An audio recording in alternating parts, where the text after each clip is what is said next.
Hi, everyone. Welcome back to the show. Today, I have with me a wonderful guest, Giselle Cory. She's the CEO of DataKind UK. Giselle's come on to talk to us about the power of data science to transform the lives of others. So, Giselle, I am thoroughly enjoying having you on the show already, even though you've not said anything yet, and can't wait for our talk. So thanks for coming on the show. Thank you. Can't wait. So, right, let's maybe start with a bit about you, who DataKind are, and what you guys do.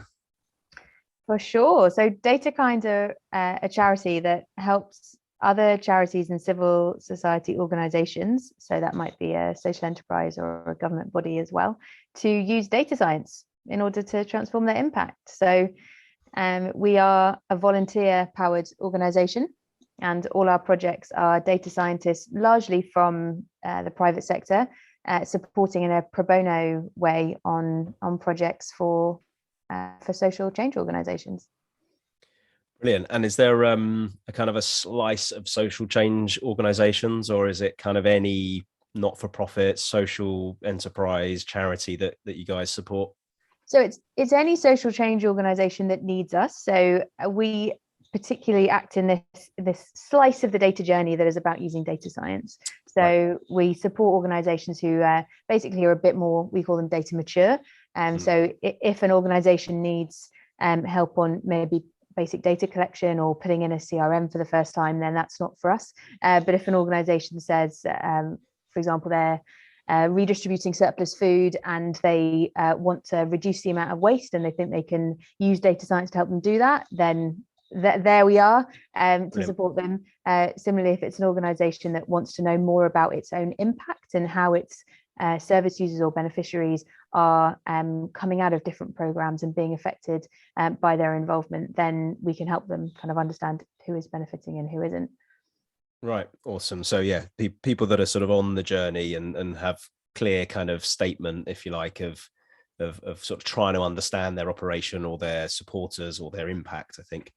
Exactly. And it's quite common for us to find that where there's data functions or data resources in a social change organization, then they'll be essentially in the business end. So it will be perhaps in fundraising or in operations. And actually, we see that the big place for impact in terms of data science use in the social sector is around service delivery, and it's understanding it's understanding the communities you're working with, it's understanding the impact you're having, it's understanding if you can sharpen up what you do by using data science to better target your services, better predict outcomes, that kind of thing. And it's rare for social change organizations to be doing that at the moment. Is it right? Yeah. So is this yes? So that's new and rare. And are you in some way kind of helping to shape that in the I think you call it the social change. I was going to say charity sector, but social change sector. Is that sort of new? You guys are sort of blazing a trail, or is there kind of a kind of an increasing demand, increasing need for it, and therefore it's sort of the demand has popped up that way? I would say both, actually, in terms of sitting at the vanguard and increasing demand. So we ourselves are a capacity builder. So we're there to help organizations do the things they want to do and improve in the ways they want to improve. So our ability to do that and to have impact is entirely dependent on those organizations being ready, really.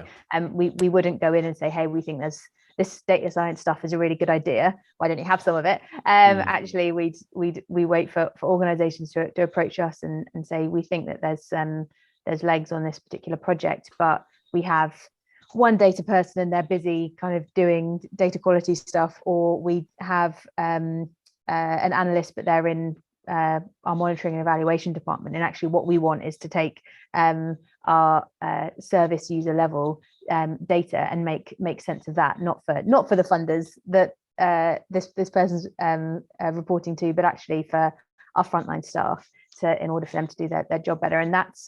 And that's happening more. So I'd say demand is growing, but for a lot of social change organizations in the or non-profits, charities, social enterprises, etc., they have not historically prioritized this area. for really Right. understandable reasons. Like it's, if you're a charity, for example, what you can do is entirely dependent on what you can get funding to do. And historically, building up data capacity has not been something high on that list of available funds. So organizations are a bit resource strapped when it comes to doing data work, but they're also very forward looking and very keen to use resources efficiently, do the best by the communities and vulnerable individuals that they serve. So they're keen to see the power of data science.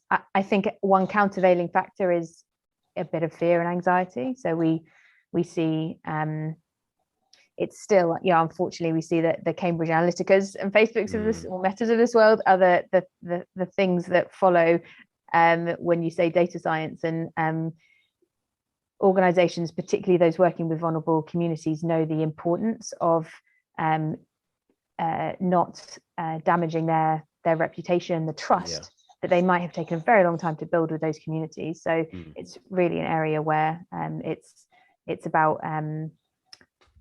very thoughtful and sometimes quite kind of focused, slow, measured, focused work going forward. I want to come back and explore some of that in a bit, actually, in terms of some of these challenges. I think they're, and in some ways they aren't challenges specific to the social change sectors. I think there's sort of spreads across public and private as well. But just going back to this kind of this increased demand, as you talked about in the sector, is there something that's changing that's driving that? Is there some trends, some either sort of macro trends or sort of micro in the sector that are changing, that's really driving that that desire and that kind of readiness to do something with data?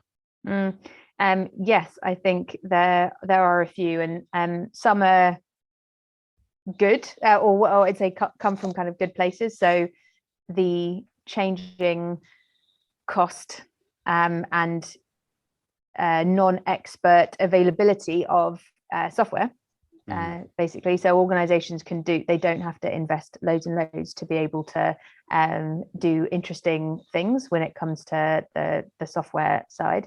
And that's quite, given that you're always fighting kind of legacy systems, though that some people might say actually that's been the way for a while, but it's taking a little time for that to be actually an accessible reality for charity. So I'd say that's number one. It's essentially it's technically easier, and that's a really good thing.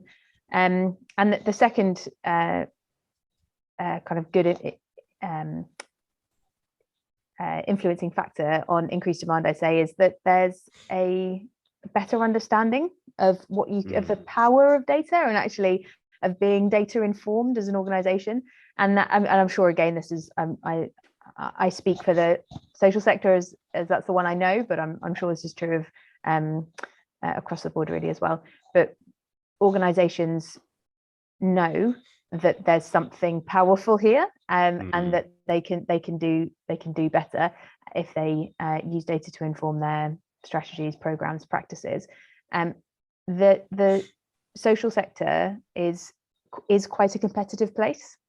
So it's not necessarily just about charities knowing they can do better. It's about them knowing that actually others can as well, and that they need to be keeping up essentially with the competition, particularly if they're looking at sources of highly competitive sources of funding, like commissioning from central or local government.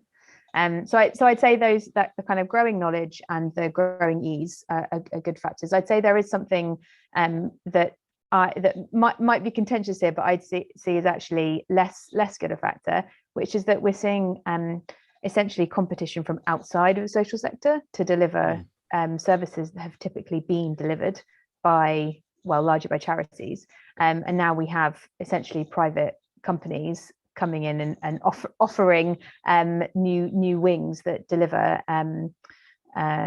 services that have typically been in the non-profit space.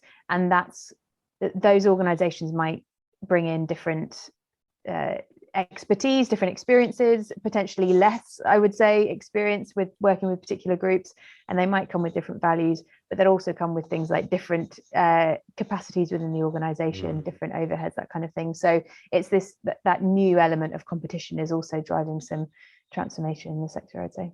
Interesting. It's fascinating, isn't it? Because I think there's that balance of commercial outcome from a private organization that enables them to invest in the not-for-profit and the social change sector, but as you say, the kind of values and the culture can be different, but hopefully there's some kind of overlap that sort of helps shape that a bit. It's really interesting on the the realization or the recognition about the power that data can have. I remember you very kindly invited me to talk at your Data for Good conference or event last year, and the sort of key message that I was giving there, and which is sort of really interesting, kind of seeing across different sectors, is that the social change sector has this superpower, which is being outcome focused in literally everything that they do. There's like a really clear statement of what we're trying to achieve as an organization. There's a very clear target audience for the recipient of the services that they provide. Everyone is there to do some good and to make some change and affect some change. And what we see in many organizations is not focusing on that when it comes to data. So there's this kind of like superpower within the social change sector, which is put that at the heart of what you do, and data will follow. So it's not, as you said right at the start, it's not about going have some data science. It's about, here's some things that we want to try and achieve, and we know what that is. We've got a really clear statement of that, and we've got a team of people that are focused on delivering it. Now, how can data support us do that? And that kind of like that sort of two-step view of how you find out where do we put data, I think is really powerful if the sector sort of thinks of it in that way.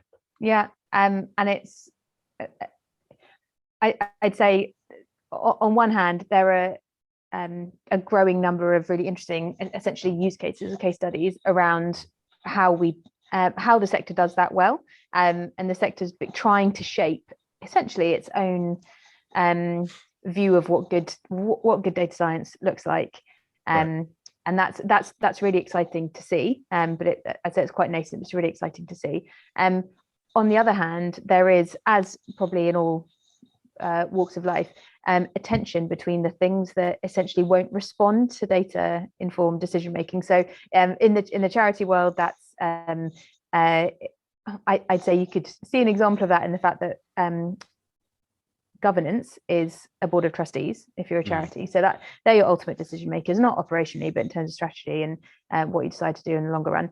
And it's typically board that there's a known challenge in the charity world that boards tend to be older and tend to be individuals that have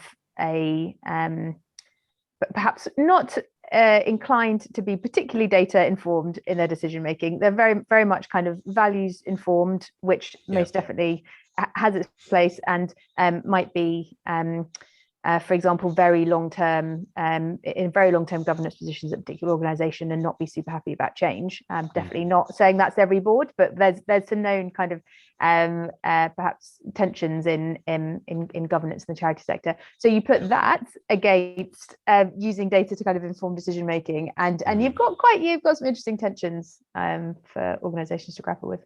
I'm sure, and as I said, that's not just in this sector where those challenges occur. Is the pandemic impacted on speeding that stuff up? Those we talked about the trends that are changing, or things that are changing in the sector. Some of those things that you talked about again have happened in other sectors, and the pandemic has kind of like accelerated people's sort of understanding and desire to get to grapple with data and to start to put it to good use. And so do you think that's kind of influenced either positively or negatively the kind of the need, the demand, the understanding of data's role in this sector?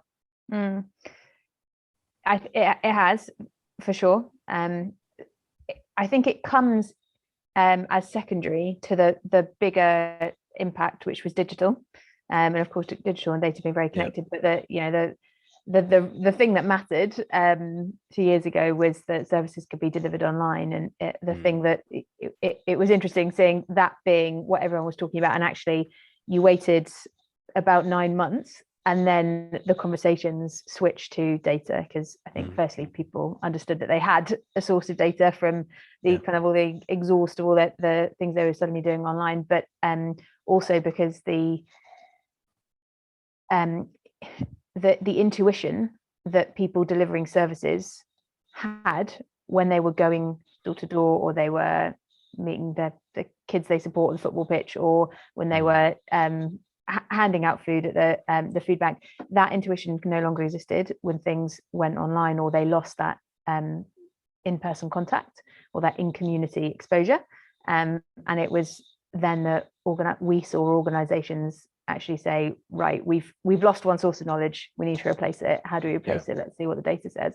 So you've seen organizations try to use data through that lens, through that understanding their communities, understanding their service users lens. I'd say I haven't seen lots of evidence of other forms, like we haven't, for example, moved from kind of descriptive to anything more advanced yet as a sector. It's happening in little bits, but I'd say that main change was to use data to better understand beneficiaries and essentially interactions. And as you say, the more that went online, the more data that creates, so that produced some other opportunity to get to know either your supporters or your funders or your recipients a little bit better, beneficiaries a little bit better.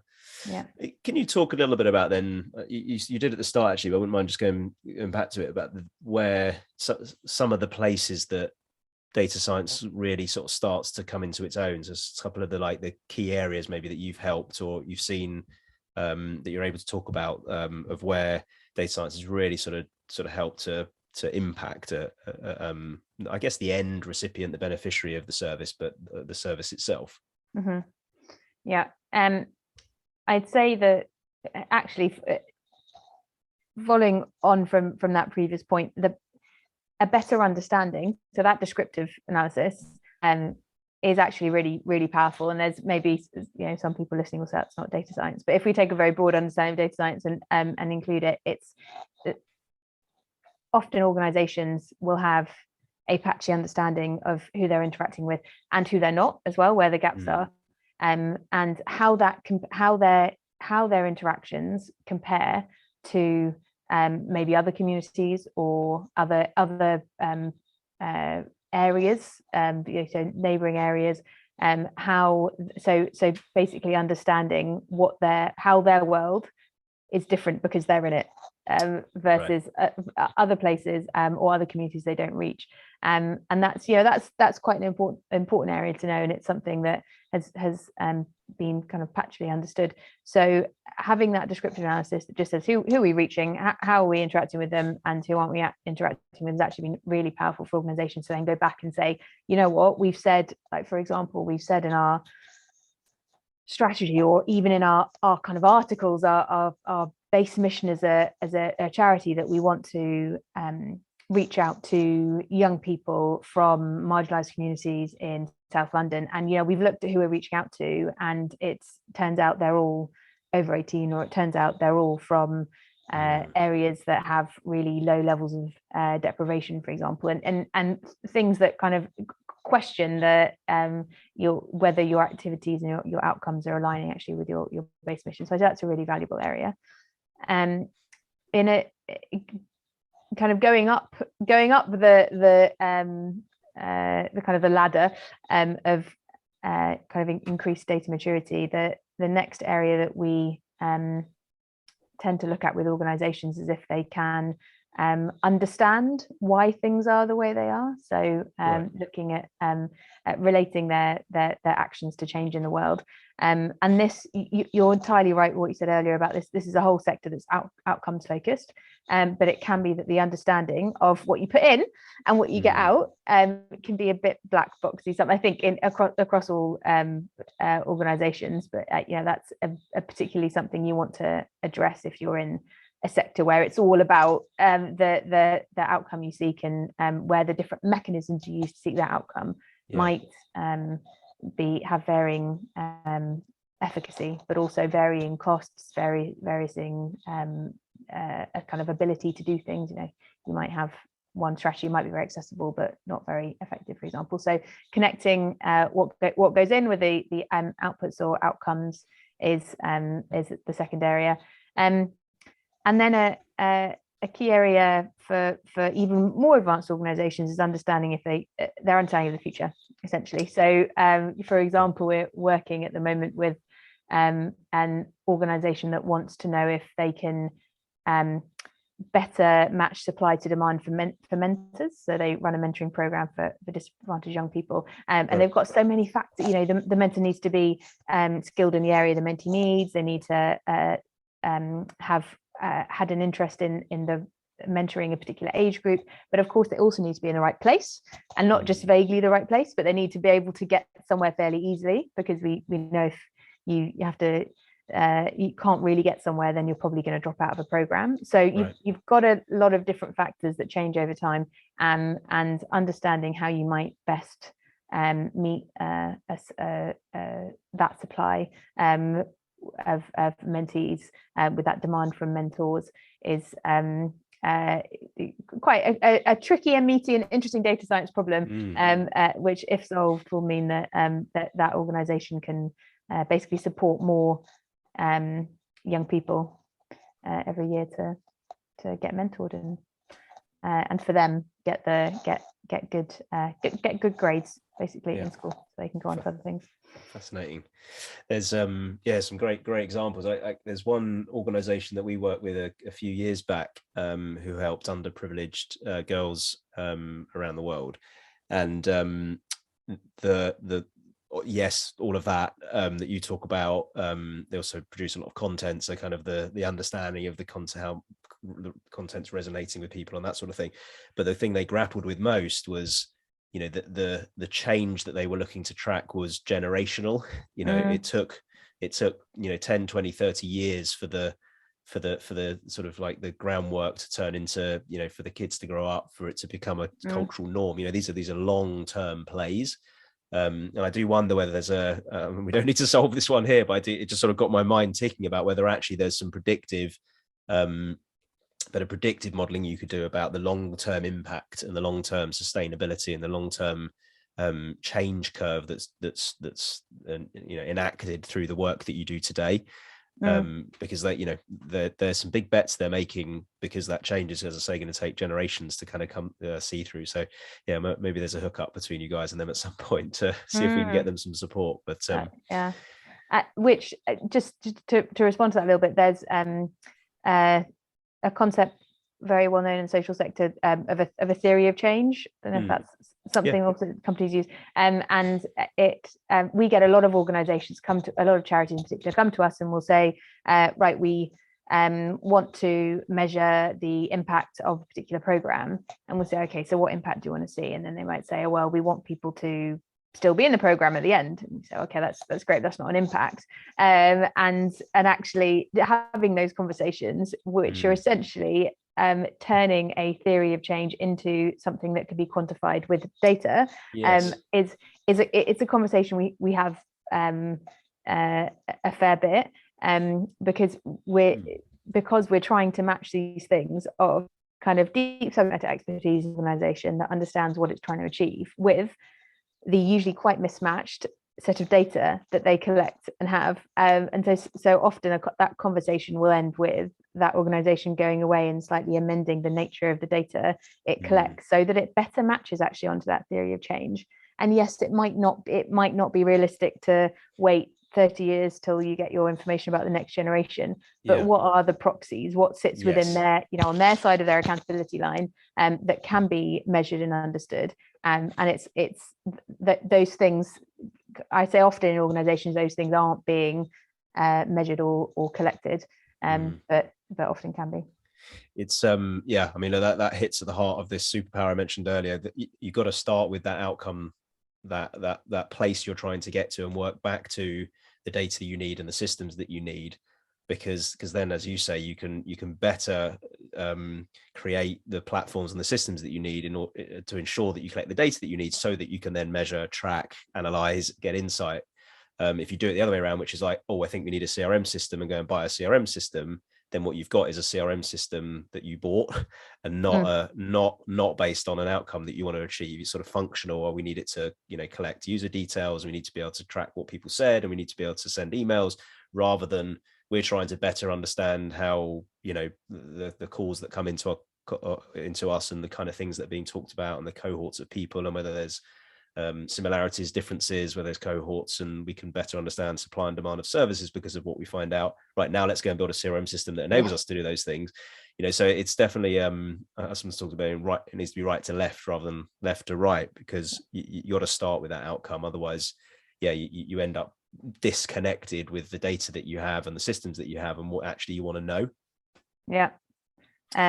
Indeed, and to do all of that whilst keeping in mind the people that the data is about. And for us, for everyone, it's a concern not only to act within the law, but to act in a way that's responsible, and that you'd be happy to tell your mates about. But for, I guess, going back to this point of fear being a barrier for data maturity, data use in the sector, there is a real concern that actually things that are entirely lawful might not be best responded to by the people you're trying to serve, and actually losing that trust, losing the faith those organizations and communities and individuals have in you is end game.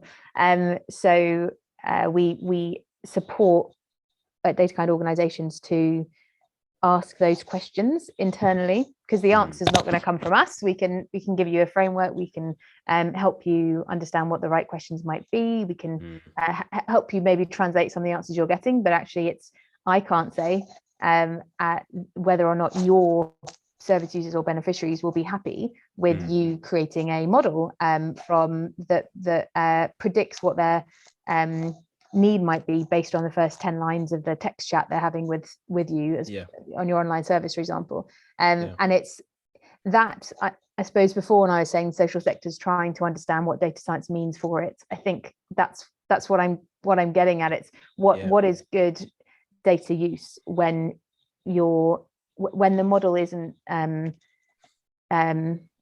quite as clear cut, I think, as you can see if it's a case of selling things, or a case of a service that you've had a kind of clear financial transaction for. Actually, when you're vulnerable and you're going somewhere, and this, for an organization that says it will support you in your times of need, what is the implied consent isn't really good enough. We have to know that we're acting well. And we've seen two interesting cases of this very recently. The crisis text line did some perhaps slight shadowy behavior when they sold the text data from the vulnerable individuals that have been interacting with them, essentially to a private sector company that was also part run by one of the people from the charity, and that was that's not seen as not seen as an acceptable use given the response of the sector. And then the second example, that was only a few weeks ago, and then the second example I think was last week, was Shout, who are a very similar organization actually in terms of the service they provide. It's text-based mental health support, and they worked with Imperial College to analyze the data they had, which is, I think a lot of people say, what's the problem with that? But it turns out they'd actually changed the terms of consent afterwards, after users had agreed to them, and that's how they could then supply the data to Imperial College as a third party. So you've got these two instances which are tricky. It would demonstrate, I think, that it's challenging and in for many organizations new ground in terms of their ethics. I was going to say, it comes back to some of this comes back to ethics, even if it's legal, and trust, and as you say, that those sorts of things don't help with this kind of fear. But I guess that comes to education, having the right skills, having the right understanding of how this works, making sure that you're thinking these things through, which are all easy things to say and slightly harder to do, particularly in organizations that are, you know, cash constrained and don't necessarily have all of the sort of highest end skills available. So yeah, you can see how that kind of thing may happen even you know, by accident. Really interesting. The kind of last sort of bit it would be great to sort of talk to you about actually is just sort of kind of how you help the sector and how people can get involved, because I think you know, there's so much powerful good that can come from supporting the kind of organizations that you support, and you obviously act as a conduit to that. So yeah, it'd be great just to hear a bit more about in the last few minutes the kind of like, you know, what it is you're trying to achieve and how people can support you, how people can get involved. Yes, thank you. So we are entirely powered by skilled volunteers. So I'd imagine that means a lot of your listeners can definitely have a great impact by coming on a DataKind project. So the nature of those projects is quite diverse. So we try and cover quite a range of needs, from the light touch. So we have a office hours program that essentially means any social change organization can say, hey, I need an hour with a data expert, and we'll understand a bit more about what they need and match them up with someone. And that's highly powered by volunteers. For organizations that have a more specific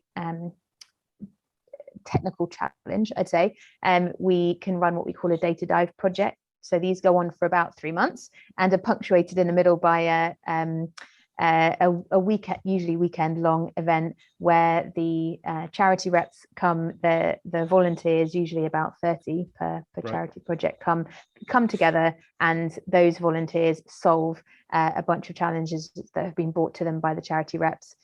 It's a lot of fun, but there are also a lot of impact comes out of those projects. So the reason that the whole project lasts about 3 months is we work with that charity in the run up to that big event to make sure that they got that they're answering questions that are going to be useful to them, and that they're translating their business need into data science questions well. From there we go up to a even longer term project. So we have data cores. They last normally about a year with a much smaller team, normally 4 or 5 volunteers who will help them to deploy. So these are our deployment versus the data dive projects that are much more exploratory. So we've just wrapped up actually one of these yesterday evening with a charity that helps disadvantaged kids get into employment through sport, using sport as the mechanism there, and we work with them to understand if they could predict who will and won't do well from their program, so that they can better nudge different service users into the program that will suit them and that will give them a positive impact. And that's as you know, making a model is mostly not making a model. So actually there's a lot of time there to do all the prep and data cleaning and solutionizing that's needed.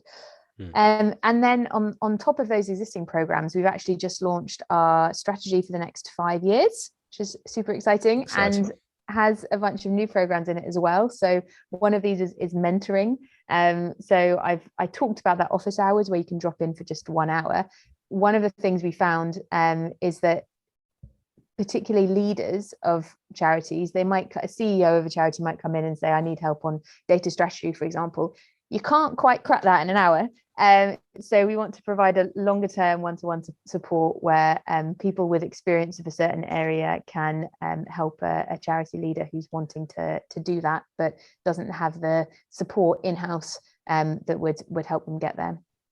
And similarly, I've talked about trustees and the importance, particularly in the charity sector, of good governance to push through data transformation. We are beginning a project to help data experts get on boards. So trustee boards typically will ask for different skill sets. At the moment they don't ask for data skill sets much. So it's both a supply and demand problem, and we're going to try and nudge the needle on both sides. So that's that's a taste of it. I won't go on too long. It's all on our website if anyone's interested in the other bits and pieces that we're up to. You did ask how people can get involved. I'd absolutely love them to. So the best method really is an expression of interest on our website. So we are oversupplied with skilled volunteers for our project. So we go by application, and I definitely encourage listeners to apply. So go online, there'll be a form. Have a think about what of the programs I've mentioned would sound good to you, and just let us know what you're interested in, and we'll get back to you. Brilliant. Well, I'm sure there's many people that are keen. Well, I know, talking to the industry, that many people are keen to support organisations like not-for-profit. So hopefully that opens the door there. And of course, we've been talking about how we can join up and some of the work that we're doing with our impact initiative. So hopefully we can join some of these conversations together and yeah, really drive an impact, as it says in the name. So Giselle, amazing to have you on the show. Really appreciate talking to you. I think some great insight, and you're creating such a great sort of you're leading the path in this sector to get the help to, frankly, the places that need it more than anyone else. So we thank you for that, and I'm sure the sector does too. And yeah, hope you enjoyed being on the show. Thanks for coming along. I've loved it. Thank you so much. No worries. And thanks everyone for listening. I hope you enjoyed this wonderful episode, and we'll catch you again soon.